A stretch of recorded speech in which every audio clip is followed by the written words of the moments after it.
తల్లి మీరు బాగున్నారా? బాగున్నా గురుగారు. చాలా సంతోషం. రీసెంట్ గా చాలా వీడియోలు మీవైతే యూట్యూబ్ లో చూసాం గురుగారు. చాలా చక్కగా చెప్పారు. చేతబడి గురించి కానివ్వండి, వశీకరణ గురించి కానివ్వండి, జాతకాలు కూడా మీరు చెప్తారు. అవును తల్లి. సో అవన్నీ మాట్లాడే ముందు మీ గురించి ముందు మాట్లాడదాం గురుగారు. మీరు ఎక్కడి నుంచి వచ్చారు, అసలు ఎలా నేర్చుకున్నారు ఇవన్నీ?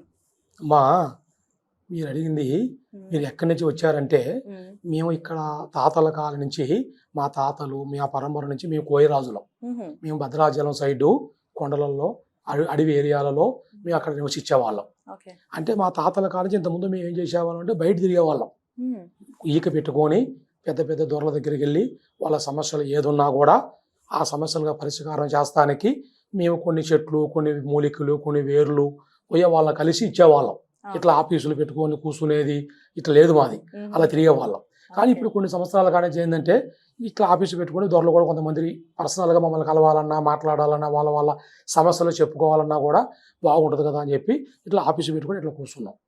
మా తాతల కాంచి మాది భద్రాచలం సైడే మేము ఉండేది. అంటే చిన్నప్పటి నుంచి మీరు నేర్చుకున్నారు? అంటే చిన్నప్పుడు కాంచి నేర్చుకుంటే వచ్చేది కాదు తల్లి. నేర్చుకుంటే ఒక చదువుతోటి మనం నేర్చుకుంటే వచ్చే విద్య కాదు. మా తాతల కానించి మాకు పరంపర నుంచి మాకు వచ్చింది అది. ఎందుకంటే మా తాతలు, మా నాన్న కానీ మేము కానీ మాకు ఇది దేవుడిచ్చిన వరం. ఒక నేర్చుకుంటే వచ్చేది కాదు, ఒకరికి నేర్పించేది కాదు. అది మా తాతల కానించి కూడా మాకు పుట్టుకతోటే మేము ఇట్లా కొన్ని శక్తులు మాకు ఉంటాయి. ఎందుకంటే మేము దుర్గాదేవిని ఎక్కువ శాతం నమస్కారం చేస్తుంటాం. కాళీ, దుర్గా, సమ్మక్క, సారక్క ఈ దేవతల ఒక వరంతో మా తాతల కాలం నుంచి కూడా మేము చెబుతుంటాం. ఇట్లా కొన్ని సమస్యలు ఉన్నా కూడా, కుటుంబ సమస్యలు కానీ, ఆరోగ్య సమస్యలు కానీ, వాళ్ళ ప్రాబ్లాన్ని బట్టి మేము చెబుతున్నాం తల్లి. మేము నేర్చుకుంటే వచ్చేది కాదు అది. అట్లా అంటే మీ జాతకాలు కూడా చెప్తారు కదా, అంటే అవన్నీ నిజం అంటారా, లేదంటే ఏదో చెప్పాలి కాబట్టి చెప్తారు అట్లా అనుకోవచ్చా? కథల్లి జాతకాలు చెప్పేదంటే అది వేరు. మన బ్రాహ్మణులు కానీ, పండితులు, పూర్వీకులు వాళ్ళు చెప్పేది జాతకాలు చూస్తుంటారు. మన పేరు బలాన్ని బట్టి, రాశిని బట్టి చెప్పేది వాళ్ళు. మేము జాతకాలు చెప్పాం. కొన్ని సమస్యలు ఉంటే ఆ సమస్యకు ఏం చేయాలి, ఎలా చేయాలి, దానికి మార్గం. అమ్మవారు మేము ఒకే దేవుతో అమ్మవారు కాళీని దండం పెట్టి వాళ్ళకున్న ప్రాబ్లాన్ని బట్టి దాన్ని చెప్తుంటాం. అంతేగాని పుస్తకాలు చూసి జాతకాన్ని బట్టి చెప్పేది కాదు. వాళ్ళ సమస్య మీద చెప్తుంటాం. కానీ మెయిన్గా నమ్మకం. ఏదైనా నమ్మకం ఉన్నామా, నమ్మకం ఉన్నప్పుడే మనకి అన్నీ కుదురుతాయి. నమ్మకం లేనప్పుడు మనం ఏది చెప్పినా కూడా వాళ్ళకి కుదరదు కదా. ఆ నమ్మకం ఉన్న వాళ్ళకి ఖచ్చితంగా ఎలాంటి సమస్యలు ఉన్నా కూడా ఆ అమ్మవారు కాళీ నమస్కారం చేసి, ఆ దుర్గాదేవికి నమస్కారం చేసి కొన్ని విషయాలు మేము చెబుతుంటాం వాళ్ళకున్న ప్రాబ్లాన్ని బట్టి. అలా ఉంటుంది తల్లి. సరే స్వామి, అంటే మీరు చెప్తుంది నిజమాగా తెలుసుకోవడానికి నేను పర్సనల్ గా తెలుసుకోవాలనుకుంటున్నా. ఇప్పుడు నా గురించి చెప్పండి, అంటే నాకు ఎలాంటి సమస్యలు ఉన్నాయి అలాంటి చెప్పగలరా? చెప్తే ఏముందా, అందరూ డేట్ ఆఫ్ బర్త్ ఏమి ఇవ్వకుండా. డేట్ ఆఫ్ బర్త్ మాకు డేట్ ఆఫ్ బర్త్ తో పర్లేదమ్మా. మేము డేట్ ఆఫ్ బర్త్ తీసుకునేది మేము చదువుకున్న వాళ్ళు కాదు కదా. మాదంతా అమ్మవారు వాక్కు. ఎందుకంటే అంజన వేసి చూస్తాం. ఏదున్నా కూడా పేరు మీద అంజన వేసినప్పుడు కొన్ని సమస్యలు మాకు తెలుస్తాయి, కొన్ని మీరు చెబుతారు. దాన్ని బట్టి ఏం చేయాలి, ఎలా చేయాలో చెబుతుంటాం. అంతే తప్ప అంజనం అంటే ఎట్లుంటది, ఆకు మీద వేసేది. తమలపాకు ఉంటుంది కదమ్మా, ఇది మామూలు ఆకు. ఇది మాట తమలపాకు తెప్పియాలి. తమలపాకు తెప్పించి ఇగో ఇలా ఉంటుంది అంజనం.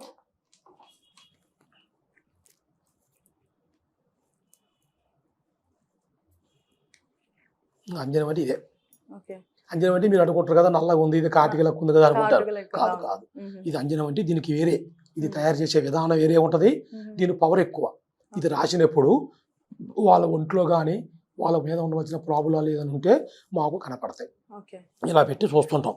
అంజనం మీద వేసినప్పుడు వాళ్ళ విధి ఆరోగ్యం బట్టి ఏదైనా సమస్యలు ఉన్నాయా, వాళ్ళ ఒంట్లో సమస్యలు ఏది ఉన్నాయా అని మాకు ఇట్లా కనపడుతుంటాయి. దాన్ని బట్టి మేము చెప్తుంటాం. ఇప్పుడు నువ్వు అడిగావు కదా ఏదో చెప్పాలి కదా అని, నువ్వు అడిగిన దానికన్నా చెప్పాలి కదా. ఇంత దూరం వచ్చావు, ఈ రోజు మీరు వస్తున్నాడు మాకు తెలియదు, అనుకోకుండా వచ్చేసావు. నీ పేరు?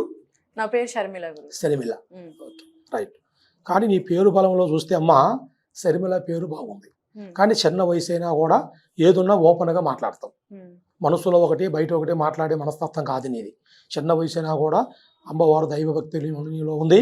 ఆ దైవభక్తులు బయట చూపించే వ్యక్తివి కాదు. నువ్వు ఏదున్నా మనసులోనే అన్నం పెడుతుంటావు.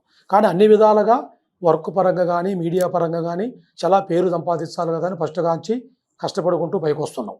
కానీ ఎంత కష్టపడుకుంటూ వచ్చినా కూడా నేను ఎదగనీయకుండా చేయాలి కదా అని కొంతమంది ప్రయత్నం చేస్తూనే ఉంటారు. చేసినా వాటికి భయపడే వ్యక్తివి కాదు. చిన్న వయసు అయినా కూడా నీకు దైవ అనుగ్రహం ఉంది. ఆ దైవ అనుగ్రహాన్ని పెట్టి ఈ రోజు ఇంతకాడికి వచ్చావు నువ్వు, తెలిసిన తల్లి. కానీ అయినా కూడా దేనికి భయపడవు, ఎవరికి భయపడే వ్యక్తివి కాదు. ఏదున్నా ముఖం ముందే మాట్లాడతాం. మనసులో ఒకటి బయట ఒకటి మాట్లాడే మనస్తత్వం లేదు. కానీ అలా ఉంది. కానీ ఫ్యూచర్లో కూడా ఇక నువ్వు సాధించేసి అలా ఉన్నాయి. అంటే మీడియాలో ఉన్నా కాబట్టి ఇది ఎవరన్నా చెప్తారు స్వామి, కాదు తల్లి. ఇంకేమన్నా చెప్తాను చెప్పగలరా? ఇంకా ఇప్పుడే స్టార్ట్ చేసింది నేను. ఓకే, ఓకే, అయితే నీ పేరు బలములో ఉమ్, ఇప్పుడు నేను చెప్పింది మామూలుగా చెప్పా, అవును. కానీ నీకు జరగబోయే విషయాలు చెప్తుంటే నీకు పెళ్లి పరంగా కానీ ఉమ్, లగ్న పరంగా కానీ కొంత అనుకున్న విషయాలలో కూడా ఇంత ముందే నీకు కావాలా, ఉమ్, కానీ అయినా అది నిలవదు. ఉమ్, ఎందుకంటే నీకు ఒక టైం అనేది కొంత ఉంది, కొన్ని గ్రహాలు ఉన్నాయి నీకు, చెడు గ్రహాలు. ఉమ్, ఆ గ్రహాల వల్ల 26 సంవత్సరాలు దాటాల, ఉమ్, ఉమ్, 26 తర్వాత 29 లోపు కానీ అయ్యే అవకాశం నీకు చాలా వరకు ఉంది. ఇంటి కుటుంబంలో కూడా ఎంత తొందరగా చేయాలని ప్రయత్నం చేసినా కూడా అది కాదు. ఓకే, ఒకటి. రెండోది బయట వ్యక్తులు కాదు, సొంత వ్యక్తులే ఓకే, అయిన వాళ్ళనే మీకు అయ్యే అవకాశం చాలా వరకు కనపడుతుంది. ఓకే, అది కూడా నీ మొహంలో ఉంది, ఉమ్, కానీ అది కూడా నీకు పెద్దగా ఇష్టం ఉండదు. ఉమ్, కానీ ఇష్టం లేకపోయినా కూడా అదే జరుగుతుంది నీకు. ఓకే, 100% ఆ దుర్గాదేవి ఆశీస్సులతో జరిగే అవకాశం నీకు ఉంది. ఉమ్, ఇది నిజం. తెచ్చిన తల్లి ఆ రకంగా సాధిస్తావు. కానీ ఇంకా ఫ్యూచర్లో కూడా ఫ్యామిలీ పరంగా నువ్వు చేసే ప్రతి విషయాలలో కూడా మంచి జరిగే అవకాశం చాలా ఉంది. ఓకే, ఆ దేవుడు అనుగ్రహం నీకు ఉందమ్మా. ఉమ్, ఆ అనుగ్రహాన్ని బట్టి నువ్వు ఎడిపోవాలనుకున్నా, ఏమి చేయాలనుకున్నా, మీడియా పరంగా కానీ అన్ని విధాలుగా ముందుకు పోయే శక్తి నీలో ఉంది. ఉమ్. దాన్ని బట్టి సాధిస్తావు. అది నీకు కనపడుతుంది. అయితే మీరు చెప్పిన దాంట్లో అయితే చాలా వరకు నిజం ఉందని చెప్పొచ్చు. ఎందుకంటే ఇప్పుడు రీసెంట్ గా మా ఇంట్లో పెళ్లి గురించే టాపిక్ వస్తుంది. అదే మీరు కనపడుతుంది. ఏదైతే అయిన వాళ్ళు అన్నారో అదే జరుగుతుంది. సో నేను ఇక్కడికి వచ్చేంత వరకు మాత్రం నార్మల్గా ఏదో ఇంటర్వ్యూ, ఏదో బిజినెస్ పర్పస్ మీరు చేస్తున్నారేమో అనుకున్నా, కానీ మీరు చెప్పిన నాకు చెప్పిన దాన్ని బట్టి ఏంటంటే ఓకే నమ్మొచ్చు అన్న ఒక ఇదైతే కలిగింది, ఒక ఇదైతే కలిగింది. అది ఆ, అట్లా ఉంది నీ ఆలోచన. అవును. చెప్పు తల్లి. సరే స్వామి. అయితే ఇప్పుడు మీరు మెయిన్ గా ఏంటి అంటే వశీకరణ ఇట్లాంటివి కూడా చేస్తుంటారు కదా, అసలు అవన్నీ నిజం అంటే ముందు దేవుడు దెయ్యం అనేవి ఉన్నాయంటారా? అమ్మా, గాలి ఉన్నది ఎంత నిజమో మ్మ్. దేవుడు దెయ్యం ఉన్నది కూడా అదే నిజం. దేవుడు లేని మనం లేము. మ్మ్. దేవుడు లేని ఇప్పుడు నువ్వు లేవు, నేను లేను, ప్రపంచమే లేదు. మ్మ్. దైవ సృష్టితోనే మనం అంతా ఉండేది. తెలిసిందా? శివశక్తి. శివుడు లేని శక్తి లేదు, శక్తి లేని శివుడు లేనట్టుగా మ్మ్. ఆ దేవుడు అనుగ్రహం ఉంటేనే ప్రపంచమే ఉండేది ఈ రోజు. మ్మ్. తెలిసిందమ్మా. అట్లకనే దెయ్యం కూడా గాలి మనకి ఎంత వస్తుంది, ఎప్పుడు ఒక పక్క వస్తుందా గాలి, ఒక రోజు ఇటు వస్తుంది, ఒక రోజు ఇటు వస్తుంది, ఒక రోజు ఇటు వస్తుంది. అవును. అట్లకనే కొన్ని శక్తులు కూడా ఉంటాయి, మ్మ్. దెయ్యాలు కానీ కొన్ని శక్తులు కూడా ఉంటాయి. అట్లకనే నమ్మాలి మనం. మ్మ్. నమ్మినప్పుడే మనకు అన్నీ కనపడుతుంటాయి. ఓకే. తెలిసిందమ్మా.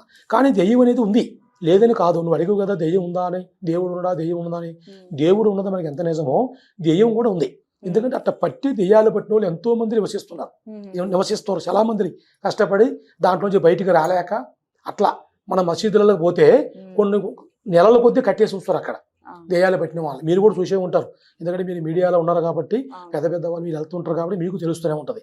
అట్లా కానీ ఆ ఆత్మ దెయ్యం అనేది ఎట్లా అయిద్దంటే వాళ్ళ ఆశ తీరదు, ఆశ తీరక చనిపోతారు. మ్మ్. ఎందుకంటే చిన్న వయసులో లవ్ పేలు కానీ, చదువులో అనుకున్నంత స్థాయి మార్కులు రాకపోయినా, వాళ్ళ ఇంట్లో ప్రాబ్లాలు కానీ, ఏదన్నా ఒక ఒత్తిడితోటి ఎక్కువ శాతం చనిపోతున్నారు. చిన్న వయసు వాళ్ళు కానీ, అవును. పెద్ద వయసు వాళ్ళు. వాళ్ళకి ఆశ తీరదు. మ్మ్. వాళ్ళకి ఫ్యామిలీ మీద ఆశ తీరదు, అమ్మా నాన్న మీద ఆశ తీరదు, చదువు మీద తీరదు, ఎన్నో ఆశలు ఉంటాయి. అలాంటి వాళ్ళు ఆత్మ పైకి పోవు, ఓకే. అయ్యే తిరుగుతుంటాయి. మ్మ్. చచ్చితాలు అదే దెయ్యం అంటే. ఓకే. కానీ అది ఏది సపరేట్గా భోజనం చేయలేదు, తిరగలేదు. దానికి ఒక బాడీ కావాలి, ఒక మనిషిని ఎంచుకోవాలి. ఆ మనిషి కావాలంటే అందరి ఒంట్లోకి ప్రవచిస్తుంది దెయ్యం. ప్రతి ఒక్క మనిషికి మనం అనుకుంటాం అందరి మీద వస్తుందో దెయ్యం అనుకుంటాం, అది ఉట్టి మాట. ఆ. దానికి సంబంధించిన బాడీ, వీక్నెస్ ఉన్నవాళ్ళు, ఒంట్లో స్ట్రెంగ్త్ లేని వాళ్ళు కొంతమంది దానికి తెలుసు. అంటే ఆత్మ ఎంచుకుంటది ఆ, అందరి మీదకి పోలేదు కదా, అవునవును. పోయినప్పుడు అలాంటి బాడీలో పోద్ది. మ్మ్. పోయినప్పుడు వాళ్ళ మీద పవశించి ఆశలు తీర్చుకోవటం, భోజనం తినటం కానీ, తిరగటం కానీ, వాళ్ళకి మనశ్శాంతి లేకుండా చేయటం, మ్మ్. వాళ్ళకి పిచ్చి పిచ్చి కావటం, అలాంటి పనులు చేయటం. గుడికి పోతే కొంతమంది ఒంటి మీద వస్తుంది, కొంతమందికి రాదు. మ్మ్. గుడికి పోయేప్పుడే బయట ఉంటుంది, లోనకి రాదు. అట్లా మళ్ళీ వీళ్ళు బయటికి పోగానే మళ్ళీ పవ చేయటం, వాళ్ళు ఏ పని కాకుండా ఉండటం, రాత్రి కింద పడి కొట్టుకోవటం, మ్మ్. రకరకాలు చేయటం. అట్లా పవ అది దెయ్యం అంటారు దాన్ని.